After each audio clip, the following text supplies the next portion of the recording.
welcome to Gridiron Gurus for the Kennebec Journal and Morning Sentinel. I am Travis Lazarczyk, alongside, as always, Drew Bonifant. Drew, how are you? Good, you? I am dandy. We have a special treat tonight. It's a rivalry week here in Maine high school football, so we have from Coney High School, Coach B.L. Lippert. Coach, thanks for being here. Thanks for having me. And from Gardiner High School, Coach Joe White. Coach, thanks for being here. Yeah. You guys have one of the oldest rivalries in the state, so we're just going to let you fight for 20 minutes or so have at it. We'll save that for Friday night. Joe would kick my butt, so I don't want to have that on Facebook Live. Let me just get started and talk about the excitement of getting ready for this game. It's the fifth year for both of you coaching in this rivalry. You've both played in it, so long history in this game. Just talk about, Bill, you can start about the excitement and the fun of getting ready for this game.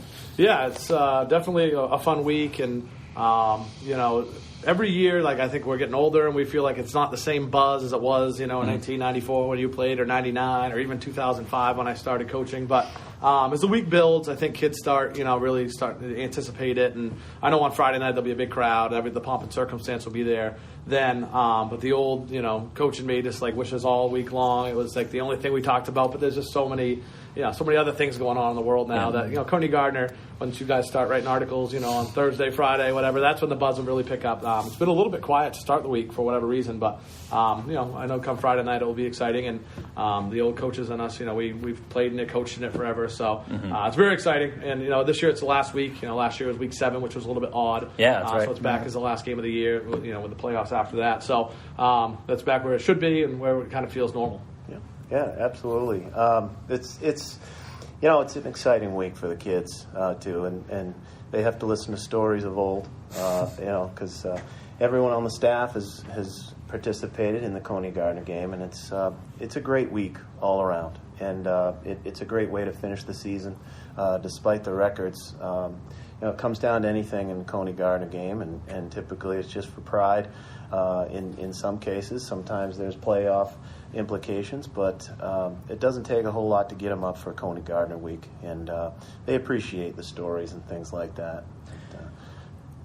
Yeah, and I like that point that you made where it's back to being the last game of the season, because it's really cool when you get the real playoff implications. There are always playoff implications going into the second half of the season, but when it comes down to the last week and you really know, it really crystallizes just what you're playing for, because I remember that being the case a couple years ago. You guys play in the rain, and it was a winner goes on, loser stays home kind of game. It was just a really cool added dimension to it, and you got that this time where, number one seed could be up for grabs if you guys with a win. 8th seed, and then in the playoffs can be up for grabs if you win. So I think it just adds another tier to it.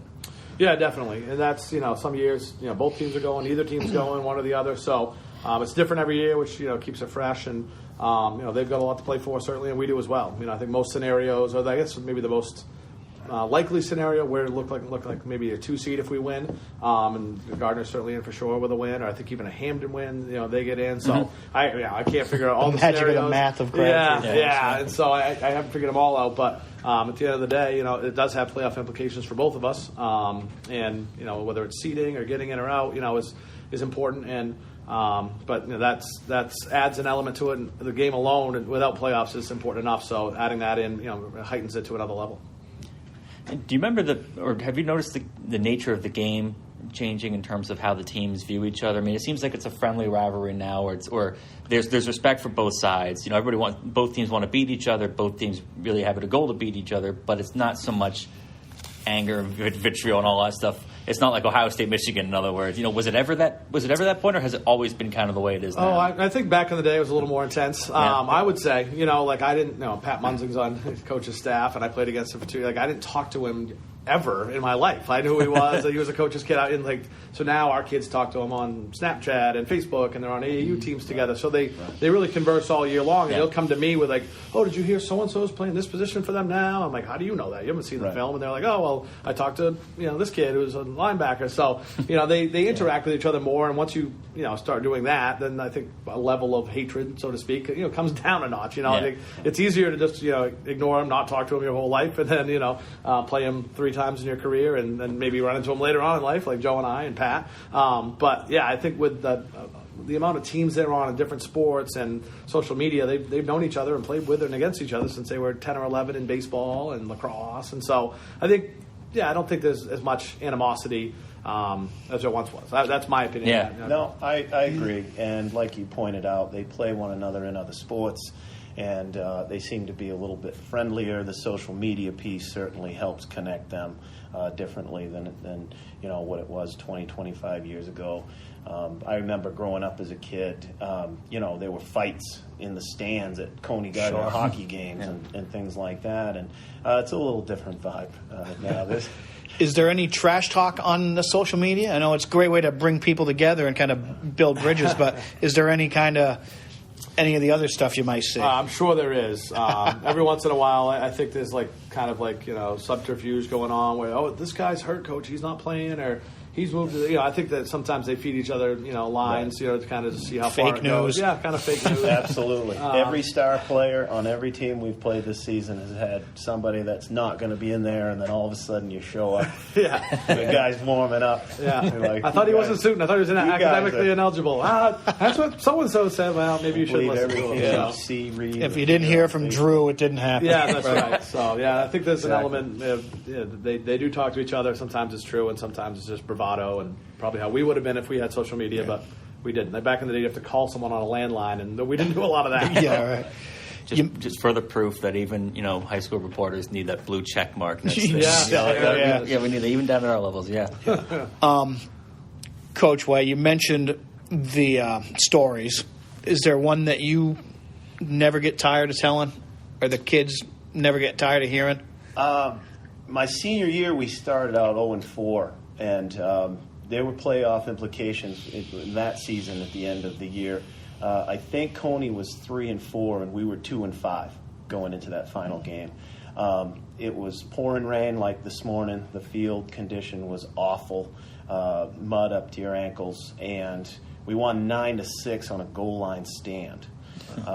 They had the ball 4th and goal, and our nose guard got him to fumble the snap, and Bill Grady recovered the fumble, and we won. It was incredible. So I tell that one to them a lot, largely on account of the fact that, it's not how we started the year, but how we finished. And we ended up playing Coney the following week in the playoffs, both at 3-5, and beat them to go to the semis and play Waterville. So that's a story that I like to tell again and again, because it's not how you I bet the rain's harder every time you tell it. Rain's harder every time, and the mud is deeper. Pretty soon you'll be the one that recovered that fumble. It sounds like you're just telling the end of the. You're telling the story about from all the right moves is what you're doing. That's true. That is all the right moves. That's all you're doing. You're telling the story from all the right moves, which is an old Tom Cruise football movie. Kids, look it up. Yeah, they don't understand those references at all. I don't think Drew did either. BL, same question. Did you have one that's your kind of go-to story for these guys to get involved up? We won my senior year. I don't really talk about that one much. The one that comes up the most is 1988. There was, I think, an 8-game losing streak Coney was on,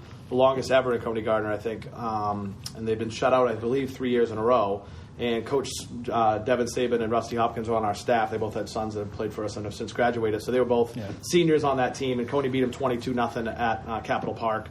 So they bring it up pretty frequently. In fact, Coach Hopkins brought it up today. Yeah. So that's one that comes up the most because a couple guys on the staff, and it ended a long losing streak. So that one comes up. And my senior year was kind of nondescript. We won. We broke another 3 or 4 game losing streak. We had a lot of losing streaks back then. There were long losing streaks with Wolf Graham and Coach Munzing. So so those come up here and there. And for the most part, since I've coached, they all kind of blend together, so I don't spend a lot of time trying to differentiate and tell them stories from that. But, and then, they always ask about the 1932 team, which everyone hears about. And I don't know the story. Coney won 2-0 and won the state championship that year. I just looked today. They played Newburyport, which I assume is in Massachusetts. That was their game 2. Yeah, so the 2-0 game, I wish I knew more of the circumstances of that. I guess that's a safety. I wish we had the archives here. We could look it up on the microphone. Gardner played Bates in 1903. Yeah. A little different schedule than you guys might beat Bates this year, but who knows?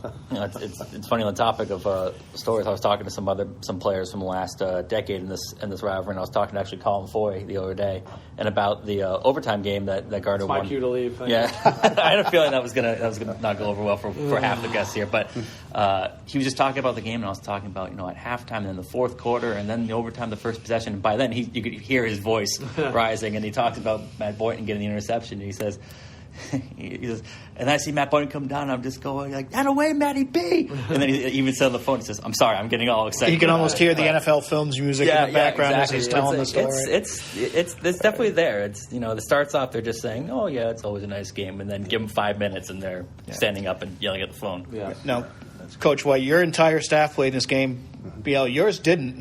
Do you have any new coaches who are kind of getting their Gardiner-Coney rivalry Kyle first Bishop. experience? Kyle Kyle Bishop played at yeah. Waterville and then played at Huston, has coached at Orono and coached at Messalonski with his father the last few years. So he's a great guy on staff, first of all. And, he's kind of, just first game will be this Friday, and, we've kind of filled him in. And he's, so aware because he's been around football his whole life that he knows it's a big rivalry. He said today, he goes, I didn't realize it was game number 142. I kind of thought since started in 1892, be about 120, but there's those playoff years, and some years they just played twice because they weren't a lot of opponents around. So he even wasn't aware it was that many games. So and it sometimes takes me by surprise too when I read it in the paper because we're involved in it every year. So you kind of lose track of the number, and I don't know if I'll be around in 8 years to coach in it, but 150 is coming up pretty soon. So so Kyle's kind of learned a little bit on the fly, and most of our staff has been around for years and years. So my dad's 35th or something. I don't know. Dad's a walking encyclopedia of this game. It's pretty cool to see Kyle come in and kind of try to figure out how this Cony-Gardiner game works. All right, there are playoff implications with this game, like we kind of talked about earlier.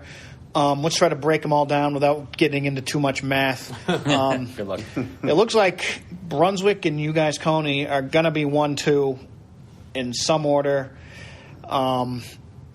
If you're both undefeated, do you know where the Crabtree strength of schedule falls? So I know they played Lawrence and you did not, which helps them. But. Yeah, so if Lewiston were to beat Lawrence, that helps us. If Hamden were to beat Brewer, that would help us. Obviously, we have to win first. If we lose, I think we would drop to 3. Lawrence would go to 2, presuming they win. So, all I think we can safely say for us is we probably have a home game next week. But whether we're 1, 2, 3, maybe even 4, I don't know. Yeah. I don't know. I'm not sure exactly. So we just play the game, and last year, 5 years ago, I would spend hours trying to figure it out. And I think I figured it out now. Just play it and see what happens. I think nobody hold me to this. That neither you nor Lawrence can fall farther than 3rd. That sounds right. Somebody smarter than me told me that this morning. And the Falmouth Greeley versus Wyndham winner looks like they'll be 4th. Yeah. If Mount Blue were to beat Skowhegan, they could maybe jump from 6 to 5, and the loser of that Falmouth Greeley Wyndham game would drop to 6. Yep. But if Skowhegan wins, they could go from 7th up to 5. Yep.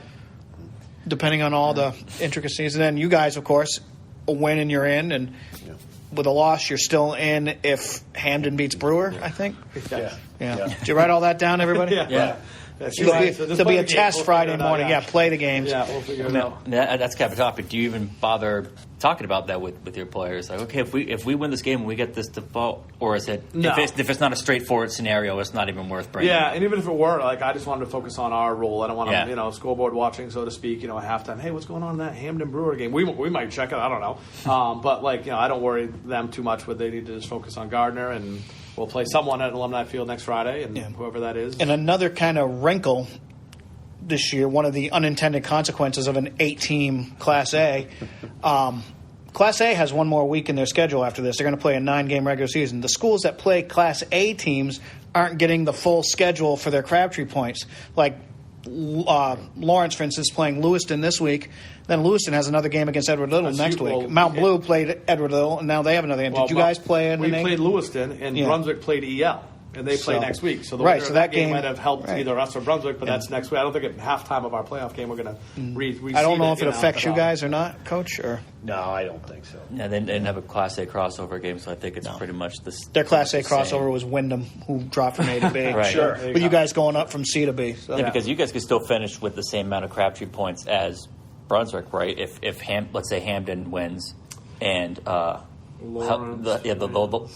and Lawrence wins. Yeah, you can still finish. Yeah, so in other words, that you could have a scenario where, you're here, Brunswick is here. When the playoff starts, they get the 1 seed, and then actually once those 9th games get factored in, technically. I guess I don't think they'll reseed it, but So just coming on the field at kickoff, you're like, sorry, this game's actually supposed to be at. We got to drive 20 miles up the road. No, we'll figure it out next Friday and go. Yeah. Anyway. Other playoff games kind of to watch, I guess, or divisions to watch. In Class C North, it looks like Winslow is going to be number one, barring any a big upset from Waterville. The winner of the MCI Herman game will be number 2. Loser will be number 3. Waterville, an interesting case. They can get in with a win, and they can get in with a loss if Madomic Valley loses to Oceanside, and a bunch of different heel point Crabtree things happen. But I think they'll start going down through the tiebreakers, and Madomic would win on the heel points. I'm not sure. I would love to see another coin flip like a few years ago with Winslow and Old Town for the first seed. The number one home field came down to a call it. Yeah. That's the way it's supposed to be. Yeah. Sure. Class D South looks like Drew Winthrop, Monmouth, Halldale is going to be number 1. But an interesting case, Oak Hill is kind of snuck into that number 2 spot for now. Yeah, doing it while playing the iron of their schedule. This was supposed to be the part of their schedule that was going to kind of bury them with Bucksport, the undefeated team in Class D North, then followed by Spruce Mountain, who was number 1 in D South for a while, followed by Lisbon, which a lot of people thought might be the best team in that region. So this was supposed to be the real tough part of the schedule, and instead they have a game against Bucksport that they were ahead 14-0 in the 4th, ended up losing that game. A convincing win, 20-point win over Spruce Mountain, and now they have that Lisbon game coming up. So Oak Hill's actually kind of making some hay in what was looking like it was going to be a difficult part of the schedule for them. Yeah. Then Madison could jump into 5th place in the South, in D South, if they beat Mountain Valley. Otherwise, Mountain Valley's 5th, Madison 6th. Everybody in that league is going to make the playoffs, with Dirigo dropping football after one game and Camden Hills being ineligible for playing down a class. And in 8-man drill, looks like Marana Cook, with their win over Mount Airy last week, clinched the number 1 seed in the large division. Yeah, and it was kind of all hinging on that game to see if they were going to be able to to sweep Mount Airy in essence this season. They were able to do that, so the only undefeated team left, it looks like it's pretty much them. Everybody else has 2 losses, so it's all them. Let's look back to the Pine Tree Conference Class B, guys, and look at a couple of the big games in your league. You guys both played Mount Blue and Skowhegan. How do you see that one shaping up? Yeah, we played in weeks 1 and 2 on the road. Right. Mount Blue's gotten a lot better. They really are. They have a ton of seniors up front. The quarterback's a really good athlete. Hunter Meeks is making a lot of plays. They've moved Kevin Johnson to Kevon, I'm not sure his name, Johnson to running back more than he was when we played in week 1. And Skowhegan's played a lot better. Skowhegan's played better. They were young in a lot of key spots, including quarterback. Figured out the offense a little bit. Yeah. And so I think it's a good matchup. It's at Skowhegan, right? Yes. I believe, yeah. So that should be a good matchup. And, both teams can run the ball, but also can throw the ball. Pretty similar offensive styles. Mount Blue's played really good defense of late. And Zach Delano came in at defensive end. He didn't play week 1 against us. He's come in, moved from outside backer to defensive end, and I think he's got 8 sacks in 2 weeks, something like that. So he's really, explosive coming off the edge. So, Skowhegan and whoever plays him in the playoffs will have to account for him in the pass game. So he's kind of transformed that defense, and one player can do that. If you're that good of a pass rush specialist, he's making a difference. I was hearing he leads the conference in sacks. Is that? Yeah, I believe so. Caleb McFarland was for a while with like 5 or 6, and I think he's had 7 or 8 in 2 weeks. Yeah, so I think he's now comfortably the leader and really been dominant. Well, you guys saw him. Yeah, he played dynamite against us. They shut us out, and Johnson kid runs real hard. Got a good athletic quarterback up at Mount Blue, and they finally got it together. And Skowhegan too. They came down, middle of the season, 0-3 against us, I believe, and they thumped us. It was a do or die in some respects for them. And boy, they ran hard and controlled the game there. So both teams, that'll be interesting to see where they end up, because both tough teams. Skowhegan's kind of figured out a way to use Mason Fitzgerald in the run and pass game and get him involved. And the more touches he gets, the more they move the ball. It seems like the key with that Mount Blue team, and this is not just, or I guess it's led by Delano, but it's the whole team. They're just on you so fast. You saw them just 2 weeks ago. It seems like that you'd be doing a sweep, and all of a sudden their linebacker from the second level is already on them. It's right. How do you go about trying to negate that? Well, you hope you coach it up. The offensive line is going to be able to pick that up, depending on the gap coverage and who's coming. And sometimes they get you off the snap, or they make the right read pre-snap, and they beat you to the spot. But you better go 100 miles an hour off the snap to engage with them. And if you don't, or you're taking a play off, or you're thinking about something other than your assignment, you're going to get blown up. So. Yeah, that game really turned my opinion of Mount Blue from being a team that was maybe in that second level of teams to being a team that could really be a tough out in this tournament for sure. All right, and then Brewer and Hamden, they're both fighting for their lives. You guys saw? Did you see them both, Coach? Or? Yeah, played both of them.